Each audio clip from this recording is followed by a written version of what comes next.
Net investment. ठीक है जी, तो नेट इन्वेस्टमेंट का ये पार्ट है, तो इस वजह से इसको पहले वो बनाना पड़ता है। अच्छा अब जनाब हम लोग बात करते हैं जी नोट शुदा अकाउंट्स की। तो यहाँ पे जनाब मैं नोट शुदा अकाउंट्स बना रहा हूँ जी। बेटा आपने ये हरकत नहीं करनी जो मैं कर रहा हूँ, ठीक है, समझ आ रही बात की? ये हरकत प्लीज नहीं करनी आप लोगों ने। नोट शुदा अकाउंट जनाब लेट सपोज जनाब नोट नंबर 12 क्या है, हमने कहा था दो बनेंगे, एक मैच्योरिटी एनालिसिस दूसरा रिकंसिलिएशन। तो जरा मैच्योरिटी एनालिसिस हम सबसे पहले बना लेते हैं जी। तो जनाब लेस देन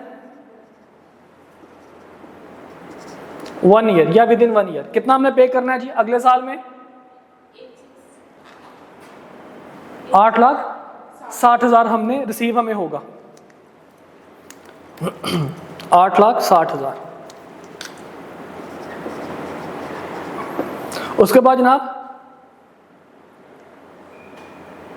1 to 2 ईयर्स, अगले 2 साल तक, यानी कि ये तो साल हो गया ना कंप्लीट, अगला 1 साल ये और इससे अगले 2 साल ये, तो कितना में रिसीव होगा जनाब? 9,60,000। तो टोटल मिलाया जरा कितना बन गया ये? सॉरी 18,20,000 जनाब। इसको मैं क्या नाम दूंगा? ग्रॉस इन्वेस्टमेंट का, या फिर इसको मैं क्या नाम दूंगा? Undiscounted lease payments. Gross investment या फिर अनडिस्काउंटेड लीज पेमेंट्स, ठीक है जी। और दूसरा मैंने notes let suppose note number वो 14 कर देते हैं जी। कौन सा जनाब?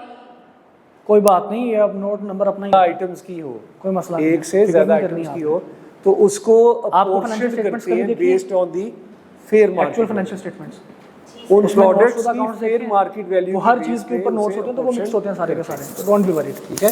तो ये अच्छा जी, तो यहाँ पे हमने बनाना है बल्क में मिली है, रिकंसिलिएशन। दोनों सिचुएशंस में बल्क में मिली है, ठीक है।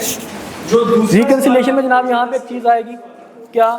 सबसे पहले अनडिस्काउंटेड लीज पेमेंट्स वो कितनी है जनाब? 1,820,000 जनाब। और नेट इन्वेस्टमेंट कौन सी वाली? वो लास्ट वाली, वो जो ये वाली अमाउंट है नेट इन्वेस्टमेंट, ठीक है जी। कितनी जनाब इस साल के एंड पे जो बच गई नेट इन्वेस्टमेंट? 151,294। और इन दोनों का डिफरेंस किधर जाएगा? अनअर्न्ड फाइनेंस इनकम के तौर पर। इन दोनों का डिफरेंस लें,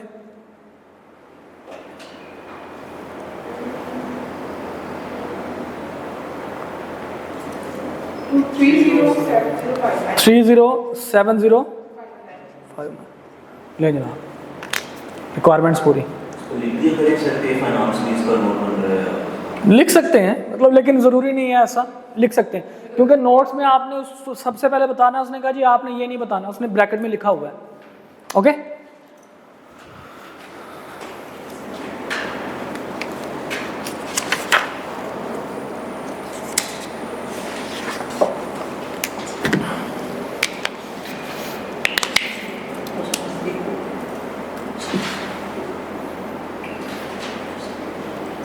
रिपोर्टिंग तो बड़ा मजे का सब्जेक्ट है अगर समझ आए तो।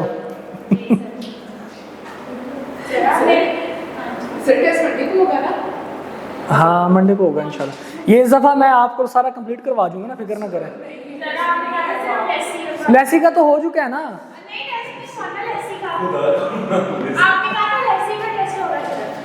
अभी आपको सिर्फ एक टेस्ट हुआ है? वो छोड़ देना, वो तो मैंने दोबारा आपको पढ़ाना है, मतलब सिर्फ एक टेस्ट हुआ। मैं सोच के बैठा हूँ कि शायद लेसी का आप लोगों का टेस्ट हो चुका है। वो हमने आपसे वो तो थर्सडे को आपने दिया नहीं टेस्ट? क्या यार, एक तो कसम से मुझे याद नहीं रहता, मेरा दिमाग कुछ इस तरह का हो गया। और आप मुझे सही है भाई, एक दिन डिसाइड कर लें, एक दिन डिसाइड कर लें किस दिन आपने टेस्ट देना करना है। अब हर मंडे को जो हमने पढ़ा होगा उसका टेस्ट होगा। ना ना ना ना, हर मंडे को जो हमने पढ़ा का, जो हम नई बात सीखेंगे पूरे हफ्ते में, हम पुरानी बातों को तो लेके चलेंगे ना, कुछ ना कुछ नई बात में सीखेंगे, तो जो नई बात सीखेंगे उसका टेस्ट होगा इंशाल्लाह, वादा मेरा आपसे। मैं जनाब वो सबको मैंने आगे लगाया हुआ है कि हफ्ते बाद टेस्ट लें, हफ्ते बाद टेस्ट लें, और यहाँ पे जनाब 2 हफ्ते टेस्ट नहीं हो रहा। कोई बात नहीं, कौन सा मुश्किल है? ये मुश्किल है? रिपोर्टिंग 2 इससे ज़्यादा मुश्किल है। रिपोर्टिंग 1 सॉरी नहीं, कोर्स कोई ज़्यादा नहीं है, बिल्कुल छोटा सा कोर्स है इसका, वो 8-10 स्टैंडर्ड है बस। मिटा दूँ तो पुत्र फिर बहस क्यों करते हो जब पता है कि नहीं जीत सकते? उस्ताद हूँ आपका, मैं करूँगा इंशाल्लाह थोड़ी देर में। हाँ वो कंप्यूटर्स इंशाल्लाह ताला वो आपके हम अपडेट कर रहे हैं। जो आपने नहीं, मैं बताता हूँ जो आप लोगों ने लिखे, मैं सबके सामने बताऊंगा कि आप लोगों ने नोट्स क्या लिखे हैं।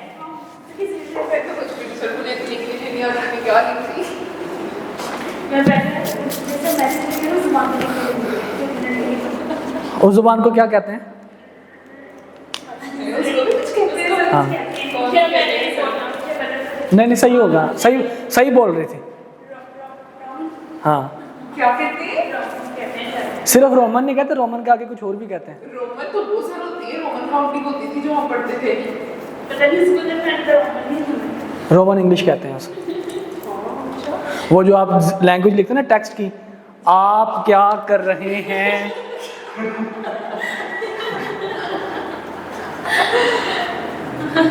ये रोमन इंग्लिश होती है। अच्छा अस्तगफिरुल्लाह भाई साहब, मैं इस तरह के मैसेज नहीं करता होता। आप क्या कर रहे हैं, कम से कम ये वाला शौक नहीं है मुझे। आगे जी वापस आ जाएं। तो अब बेटा हम लोग बात कर रहे हैं थोड़ी सी मैन्युफैक्चरर डीलर की, ठीक है जी, मैन्युफैक्चरर डीलर की। मैं पहले जरा वो बना देता हूं यहां पे, लेसर्स अकाउंटिंग के 2 हिस्से होंगे, जनरल और लेसर्स अकाउंटिंग के, लीज के नहीं, जनरल और मैन्युफैक्चरर या फिर डीलर, एक ही बात है। मतलब जिनका काम गाड़ियां बना के बेचना, ये गाड़ियां बनाना, और वो अगर लीज पे दे रहे हो। जनरल के लिए जनाब इनिशियल रिकॉग्निशन आपके पास क्या था, अभी हमने पढ़ा जी, नेट इन्वेस्टमेंट टू एसेट, और अगर कोई इनिशियल डायरेक्ट कॉस्ट है तो वो, ठीक है जी।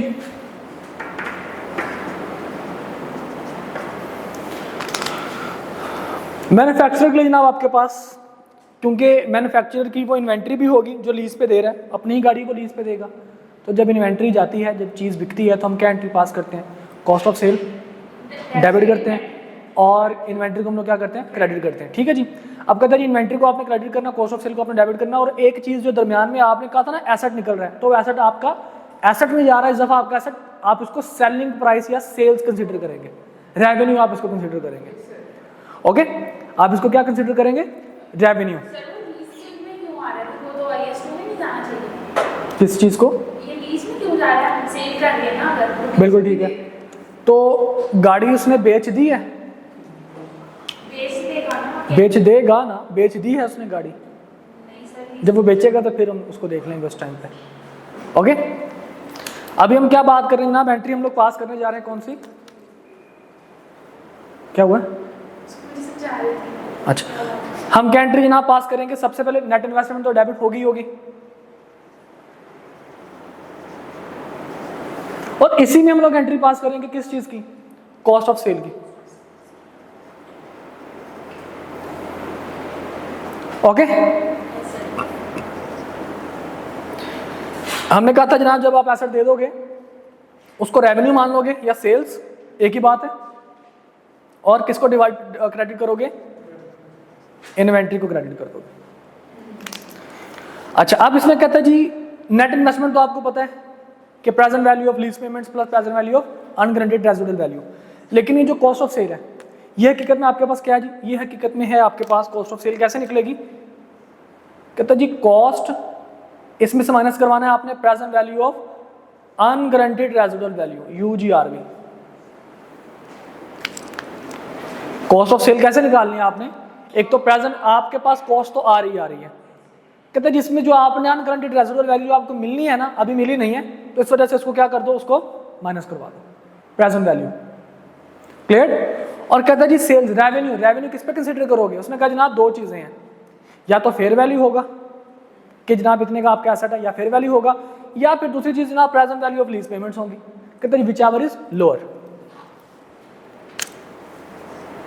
रेवेन्यू हम किस पे रिकॉर्ड करते हैं? रेवेन्यू जितने की मेरी चीज बिकती है। अब वो स्टैंडर्ड कहता है जनाब जितने की चीज बिकेगी का मतलब क्या है? या तो फेयर वैल्यू, तकरीबन हमेशा ये बराबर आते हैं, तकरीबन कभी कभार थोड़ा सा फर्क आता है, ठीक है। तो कहता है जी या तो फिर लोअर ऑफ आप क्या करेंगे, लोअर ऑफ फेयर वैल्यू और present value of lease payments, जो आपने नेट इन्वेस्टमेंट वाला निकाला होगा। ओके और ये इन्वेंट्री तो आपकी आती ही सिर्फ और सिर्फ किस पे है? कॉस्ट पे, क्योंकि इन्वेंट्री है ना आपकी, तो आप उसको कॉस्ट पे कंसीडर करेंगे। ओके तो इन बातों का जनाब उसने ख्याल रखने को कहा है कि सिर्फ इसका फर्क है, अगली जो आपके पास एंट्रीज हैं वो मतलब ओके हैं, सिर्फ एक एक्स्ट्रा एंट्री होगी जिसको हमने कहा था ना इनिशियल डायरेक्ट कॉस्ट, आईडीसी हमने यहाँ पे लिखा हुआ था। उसने कहा जी इसको यहाँ पे मत लिखो, उसको अलग से एंट्री में लिख दो। कहाँ पे? उसने कहा जी इसको एक्सपेंस बना दो और बैंक या कैश को क्या कर दो? क्रेडिट कर दो। ओके इसने इस एंट्री को थोड़ा सा जरा क्या कर दिया? एक्सपैंड कर दिया। सर उस एंट्री में नेट इन्वेस्टमेंट में जो फिगर आएगी ये वही है कि सेल्स में आ रही है? नहीं बेटा, लाजमी नहीं कि वही है। नेट इन्वेस्टमेंट में जो फिगर आएगी वो वही है जो आपने यहाँ पे कैलकुलेट की थी, present value of lease payments plus present value of unguaranteed residual value, वो ये आएगी। इस पे कहता है कि जनाब आपके पास लोअर ऑफ फेयर वैल्यू और present value of lease payment, दोनों में से जो भी आपके पास कम हुआ। मैं बेटा बना के दिखाऊंगा, क्योंकि यूजीआर भी आप यहाँ से माइनस करवा दोगे और यहाँ पे आप इसको कॉस्ट पे ले रहे हो, ठीक है। तो नेट इफेक्ट इसका सेम आएगा। ये हमेशा इस तरह से मतलब बैलेंसिंग होगी है, आप इस चीज पे फिक्र ना करें। क्लियर? यहां तक कोई मसला मिसाइल? All okay? अच्छा अब होता क्या है? अब जो हमने इक्वेशन पढ़ी थी कल वाली इक्वेशन, कौन सी इक्वेशन? सर ये नेट इन्वेस्टमेंट वाली। Present value of lease payments plus present value of unguaranteed. हमने क्या लिखा था जनाब? नेट इन्वेस्टमेंट किसके बराबर है? Fair value plus initial direct cost by lessor, क्योंकि नेट इन्वेस्टमेंट मतलब present value of lease payment plus present value of unguaranteed residual value. और हमने कहा था कि जनाब ये जो आप प्रेजेंट वैल्यू निकालेंगे ना, ये निकालेंगे इम्प्लिसिट रेट पे, तभी आपके पास ठीक निकलेगा। ऐसे ही है। बाजुकात होता क्या है, जब आपने नेट इन्वेस्टमेंट निकालने तो रूल यही है कि आपने कौन सा रेट लेना है? इम्प्लिसिट रेट लेना है। बाजुकात होता है क्या है कि जनाब आपका जो डीलर होता है ना, डीलर वो लोगों को कस्टमर्स को अट्रैक्ट करने के लिए वो भाई साहब क्या करते हैं? वो अपना रेट मार्केट के रेट से कम बता देते हैं। Implicit rate is rate by lessor ना, तो मार्केट से अपना रेट क्या कर देते हैं? वो कम बता देते हैं। जैसे वो मार्केट से जनाब अपना रेट कम बताते हैं, किस वजह से कि जनाब आप हमारे पास आए, कम रेट है मार्केट में, हम आपको जो है कम रेट दे रहे हैं, तो स्टैंडर्ड कहता है जनाब इसने ये आर्टिफिशियली जानबूझ के रखा हुआ है कम रेट, ताकि जितना रेट कम होगा, जितना रेट आपके पास कम होगा जनाब वो उतना ही ज़्यादा जो है वो पोर्शन वो शो किया जाएगा लेसी की तरफ से, मतलब उतना ज़्यादा हमारे पास लोग भी आएंगे, ओके, कस्टमर्स हमारे बढ़ेंगे। तो आर्टिफिशियली इसने अपने रेट को क्या रखा हुआ है? कम रखा हुआ है। तो स्टैंडर्ड कहता है जनाब जब आपने ये वाली कैलकुलेशंस करनी है ना, ये present value of lease payment, ये वाली कॉस्ट ऑफ सेल के लिए बेचने की गर्ज से, जो आपने रेवेन्यू की गर्ज से या बेचने की गर्ज से जो भी आपने कैलकुलेशन करनी है, तो कहता है जी अगर तो implicit rate is lesser than market rate, तो आपने किसको चूज करना है? मार्केट रेट को चूज करना है। ओके सिर्फ कौन से केस में? रेवेन्यूज के केस में। नेट इन्वेस्टमेंट की जो पीवी निकालेंगे वो भी इसी रेट नहीं, नेट इन्वेस्टमेंट की जो निकालेंगे, नेट इन्वेस्टमेंट इम्प्लिसिट रेट पे ही आपने निकालना है। कहते हैं जी इसमें कोई चेंज नहीं है, जो आपने एडिशन किया ना उसमें देख लेना कि मार्केट रेट से कहीं कम रेट तो नहीं रखा हुआ उसने। हम दोनों एग्जांपल्स अभी इंशाल्लाह करते हैं। क्यों? अभी क्या है? आपकी क्लास है कोई? कौन सी क्लास है?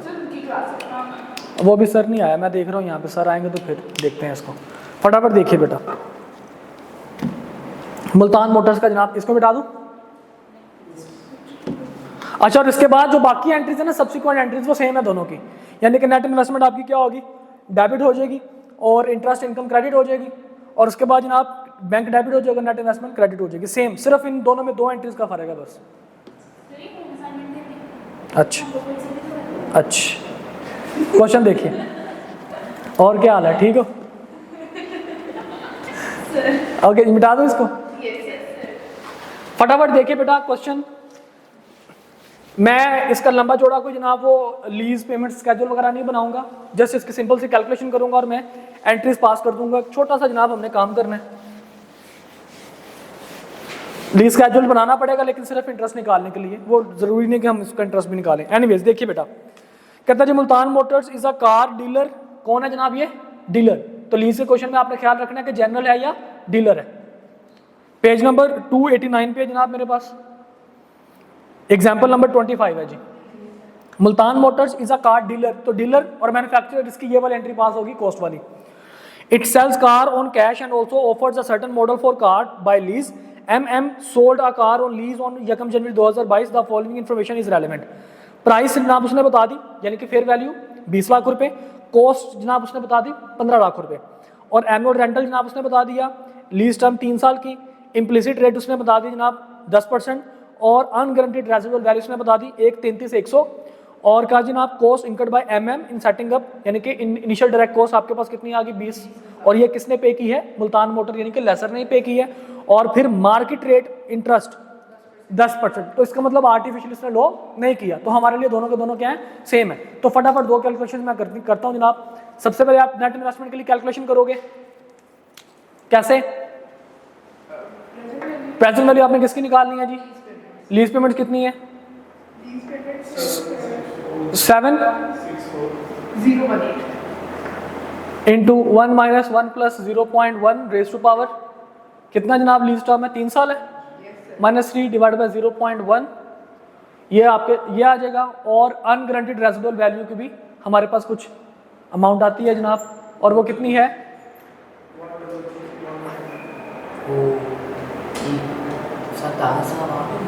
वो उनसे जाके पूछें, वो जो बैठे हैं ना बाहर, उनसे पूछा आपने? क्या उन्होंने बताया?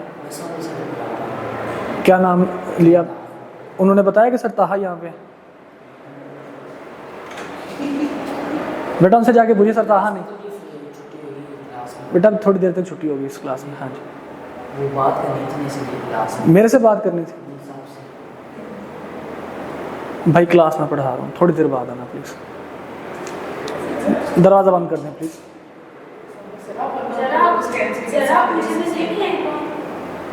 नहीं वो पता नहीं क्या लेने के लिए आया, लेकिन खैर कोई बात नहीं जी। एनीवेज कोई मसला नहीं है, अल्लाह माफ़ कर। तुम लोग को डर गए भाई, वो उस बेचारे में डरने वाला था क्या? इतना ज़्यादा बेचारा है आपके, क्या कैसे होते हैं, क्या करते हैं ये? अल्लाह माफ़ करे, अस्तगफिरुल्लाह। बी पॉजिटिव, वापिस आ जाओ।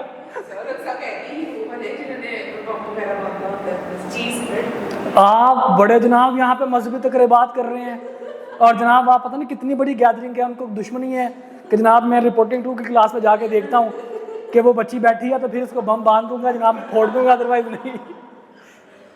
ऐसी खानदानी दुश्मनी नहीं रखा करते किसी के साथ के बाद में आपको डर लगे। वापिस आ जाओ, फटाफट क्वेश्चन करने दो। अच्छा जी, 1 10 से 100 और 1 प्लस 0.1 रेज टू पावर -3। बेटा फटाफट बताइए सर अब ये 5 दफा क्यों आ गए? इसके अमाउंट। पेंटा कहते हैं इसको। क्या आप कितने 19,000 19 लाख 19 लाख जमा ये 1 लाख निकलेगा। वाह सर, कैसा है? हो गया ना 20 लाख। उसकी फिर वैल्यू इतनी थी। आगे जी देखिए जनाब। अच्छा एक तो ये जनाब आ गई नेट इन्वेस्टमेंट, ठीक है, और वो अप्रोक्सीमेटली फेयर वैल्यू के बराबर होती है। अच्छा जी, इसके बाद देखिए दूसरी चीज में हमें क्या चाहिए जनाब? एक तो हमने एंट्री पास करनी थी, नेट इन्वेस्टमेंट डेबिट हमने करना था। Yes sir, cost of sale, sales inventory और इन्वेंट्री जनाब। नेट इन्वेस्टमेंट कितने की आएगी बेटा? नेट इन्वेस्टमेंट आएगी जी 2 मिलियन। कॉस्ट ऑफ सेल्स 1,500,000 नहीं, कॉस्ट ऑफ सेल जनाब कितनी है जनाब? 15 लाख रुपए कॉस्ट लेस जी unguaranteed residual value that is 1 lakh, 1400,000 तो 14 लाख रुपए जनाब ये आपके पास आ जाएगा। सेल्स जनाब लोअर ऑफ फेयर वैल्यू और present value of lease payment. Present value of lease payment सिर्फ ये है, कंसीडर कीजिएगा, ये प्रेजेंट वैल्यू यूजीआरबी है। यस सर फेयर वैल्यू कितनी थी 20 लाख, और जो हमारे पास है अपना present value of lease payment वो कितने जनाब 19 lakh, which ever is lower 1900,000 जी। और इन्वेंट्री जनाब कितने की निकलेगी सर 1500,000 की। जी। अब जरा इनको देखें, बैलेंस होती है बैलेंस ओके। यस सर उसके बाद जनाब उसने कहा जी मैंने एक्सपेंस भी किया है, तो हम क्या लिखेंगे, एक्सपेंस डेबिट 220,000 टू बैंक या कैश क्रेडिट कितना जनाब 20,000 ओके। यस सर यहाँ तक मसलन साहब। अच्छा फटाफट अब इसकी एंट्रीज वगैरह यही हमारा डिफरेंस है, फटाफट अगली चीज़ पे आते हैं। अगला क्वेश्चन देखिए, कराची मोड़ और पुत्र, अभी तो हमने 7:15 बजे हमारी क्लास शुरू हुई है, कम से कम 1 घंटा तो रिपोर्टिंग टू पढ़ा करें, इसलिए मैंने ये क्लासरूम रखा था कि हमें बाद में परेशानी ना हो। और ऑडिट की क्लास आपकी थोड़ी देर में स्टार्ट होगी बेटा, सुना बेटा, ठीक है। वो अभी सर नहीं आया, मैं देख रहा हूँ यहाँ पे सर को, फिक्र नहीं करनी है आपने, ये ओके, ये क्लियर। अब जो पॉइंट आपको मैं समझाना चाह रहा था कि जनाब जिसमें हमारे पास लोअर पे हमने यानी कि जब हमें उसने लीज रेंटल ना दिया और नेट इन्वेस्टमेंट हमने निकाली तो कैसे निकालेंगे, तो क्वेश्चन नंबर 26 देखिए, एग्जांपल नंबर 26 कराची मोटर्स की जनाब। Karachi motors is a car dealer, कहता है जनाब it sells car on cash and also offers a certain model for car by lease. KM sold a car on lease यकम जनवरी 2022 the following. जनाब price कितनी है जी, कैश प्राइस 20 लाख रुपए, उसी तरह से कॉस्ट ऑफ कार जनाब 15 लाख रुपए, वही चीज़ है सारा कुछ। एनुअल रेंटल उतना ही है, लीज टर्म भी जनाब उतनी है, इंटरेस्ट इम्प्लिसिट रेट 10% है, कॉस्ट भी उतनी है, और यूजीआरवी भी आपके पास उतनी है, लेकिन मार्केट रेट देखिए कितना है आपके पास 15%। तो इसका मतलब क्या हुआ, जब हम लोग नेट इन्वेस्टमेंट निकालेंगे तो फिर तो हमें कोई प्रॉब्लम नहीं है, नेट इन्वेस्टमेंट तकरीबन ये निकलेगी ओके। लेकिन और सर रेजिडुअल वैल्यू भी तो चेंज होगी।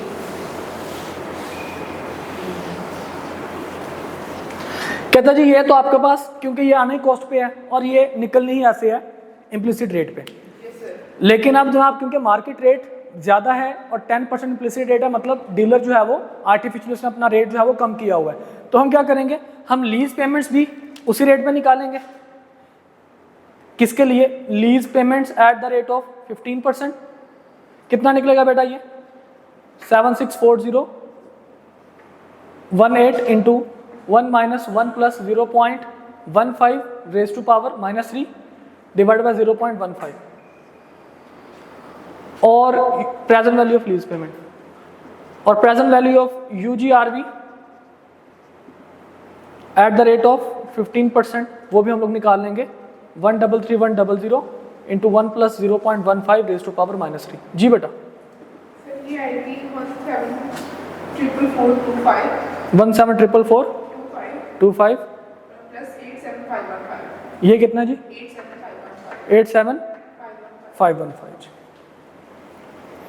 ओके जनाब। अब लीज कैजुअल जब हमने बनाना है ना, लीज कैजुअल, तो हमने इसका बनाना है कितना जनाब, इन दोनों को जरा ऐड कर लीजिए। इन दोनों को ऐड करना जी जी इन दोनों को ऐड करना है आपको। 183 183 183 1940। अच्छा अब देखिए बेटा, हमने जो बात की थी, एक चीज हमने डिस्कशन की थी कि जनाब नेट इन्वेस्टमेंट हमने कहा था जनाब वही निकलेगी उस रेट पे इम्प्लिसिट पे, और ये रेट क्योंकि मार्केट रेट है इस वजह से इम्प्लिसिट रेट पे जो हमने अमाउंट निकालनी थी, रीजन हमने ये रखी थी कि जनाब अगर हमें लीज रेंटल गिवन नहीं है तो लीज रेंटल इन्वेस्टमेंट के बराबर, यानी कि उसकी कब निकलेगी, जब वो इम्प्लिसिट रेट पे होगा। अब क्योंकि हमें लीज रेंटल गिवन है तो अब अगर हम उसी डगर पे चलेंगे तो हम स्टैंडर्ड को वायलेट कर रहे होंगे, क्योंकि स्टैंडर्ड हमें क्या बताता है, स्टैंडर्ड हमें ये बताता है कि जनाब अगर इम्प्लिसिट रेट कम है मार्केट रेट से तो मार्केट रेट को चूज कर लेना, क्योंकि डीलर ने आर्टिफिशियली रखा होगा, डीलर ने, ठीक है जी। कौन से केस में, डीलर के केस में डीलर ने क्या रखा होगा, आर्टिफिशियली रखा होगा। तो इसीलिए याद रखना कि अगर रेंटल्स गिवन है तो फिर हम कौन सा रेट लेंगे, मार्केट रेट, और अगर आपके पास रेंटल्स गिवन नहीं है, रेंटल्स अगर आपने निकालने हैं तो रेंटल्स निकालने के लिए पहले इम्प्लिसिट रेट निकालेंगे। अच्छा मतलब सर फिर वो रेंटल्स निकाल के फिर दोबारा उस पे जी, फिर दोबारा मार्केट रेट अप्लाई करके तो फिर उसको लीज जो है वो मतलब कंसीडर करेंगे लीज पेमेंट वगैरह। इस वाले सिनेरियो में आईडीसी जीरो रखेंगे। किस चीज़, क्या चीज़? अगर हम रेंटल्स का पूरे क्वेश्चन लगाएंगे तो आईडीसी की कॉस्ट जीरो आएगी। जी, आईडीसी की कॉस्ट इसमें क्योंकि अभी इनिशियली हम लोग कुछ भी नहीं डाल रहे हैं ना। बना रहा है जैसे हमारे लिए जी, is it okay? Net investment की जो 2 मिलियन की फिगर है वो चेंज होगी। जी बिल्कुल, अब नेट इन्वेस्टमेंट क्या हो जाएगी, चेंज हो जाएगी। ठीक है, समझ आई बात की? मैंने लिखा क्यों था, ताकि आप लोगों को बता सकूं कि बेटा हमने जो इक्वेशन पढ़ी थी ना कि नेट इन्वेस्टमेंट बराबर है फेयर वैल्यू प्लस आईडीसी के। ठीक है, तो मैंने कहा था नेट इन्वेस्टमेंट का मतलब यहाँ पे क्या है जी, present value of lease payment plus present value of UGRV. तो यहाँ भी आपने प्रेजेंट वैल्यू इन दोनों की निकालनी है। ठीक है जी, कहता जी जब आपने लीज रेंटल्स के लिए, अगर आपने निकालनी लीज रेंटल के लिए तो फिर आप क्या लगाएंगे, इम्प्लिसिट रेट। इस तरह से एक दफा लीज रेंटल निकाल ली है, उसके बाद फिर आप इसके ऊपर क्या इंपोज करोगे, मार्केट रेट, और मार्केट रेट इंपोज करने के बाद आपके पास अमाउंट आएगा, नेट इन्वेस्टमेंट यही आएगी। यही नेट इन्वेस्टमेंट आएगी। कौन सी, यहाँ पे लिखने जा रहा हूं मैं, 1831940। Got it? समझ आ गई बात की? अब हमारे पास चीजें जनाब बिल्कुल सीधी हो गई हैं। तो कॉस्ट ऑफ सेल जनाब हमारे पास कौन सा आएगा जी, यहाँ पे ये माइनस करेंगे ना फिर cost minus unguaranteed residual value. करिए जनाब, माइनस 15 लाख माइनस 87515 जी,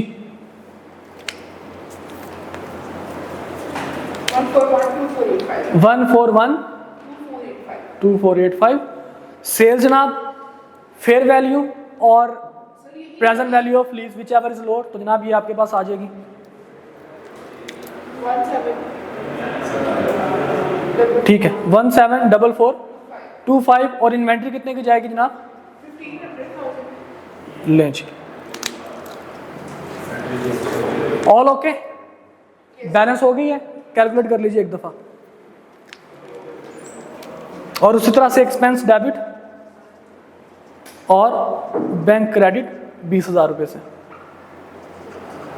और हमने इसको, इसका लीज हमने स्केड्यूल बनाना है, इसको हमने मोटाइज करना है। ओके जी, अब आपके पास इंशाल्लाह एक टॉपिक रह गया, दैट इज ऑपरेटिंग लीज। वो इंशाल्लाह मंडे की क्लास में डिस्कस कर लेंगे। All clear? चलें जी, अपना ख्याल रखिए। कोई क्वेश्चन तो मेरे से पूछ सकते हैं। बंद कर दो इसे।